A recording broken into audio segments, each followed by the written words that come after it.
الخير. رجعت عشان أجهز لجلسة العشاء. حامل رز لبناني وبطاطس حرة ويمكن شوربة. للرز اللبناني أول حاجة نسلق دجاج، بعد ما شلت الريم رح أضيف بهارات صحيحة، قرفة وهيل، فلفل أسود، ورق غار. طيب بعد ما هنا تكونت عندي مرقة دجاج مزبطة كده ومسبكة، شلت الدجاج نقلته في صينية، رح أتبله وأدخله الفرن. ما يتبل هو شي كتير، ملح وفلفل أسود، ويندهن أي مادة دهنية، زبدة، سمن، زيت، زي كده. خلاص كده زبطته، دحين حدخل الفرن بس من فوق يتحمر الجلد، واللي ما يبغى الزفر والدهن يشيل الجلد تماما. طيب هنا سخنت كمية طيبة يعني من زيت الزيتون، راح أكشن فيها بصلة. دايما لما نكشن في زيت الزيتون نحافظ على انه درجة الحرارة تكون متوسطة، على اساس انه الزيت ما يسخن مرة ويتأكسد، يكون كده على الهادي.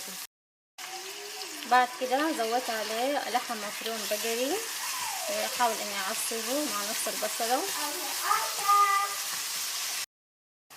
طبعا لما نتكلم عن رز لبناني يعني مرة مهم نستعمل ده البهار 7 بهارات، نكهته مرة رهيبة.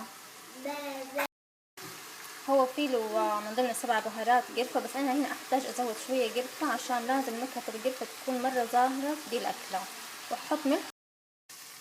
بعد كده حضيف الرز وأقلبه تقليبتين مع الخلطة هذه، وأضيف له كوب بازاليا. بعد ما دمجت الرز مع الخلطة عشان يتشبع بالنكهة، راح أضيف البازاليا وبعدين مرق الدجاج. بعد كده حبدأ أسقي الرز بمرق الدجاج.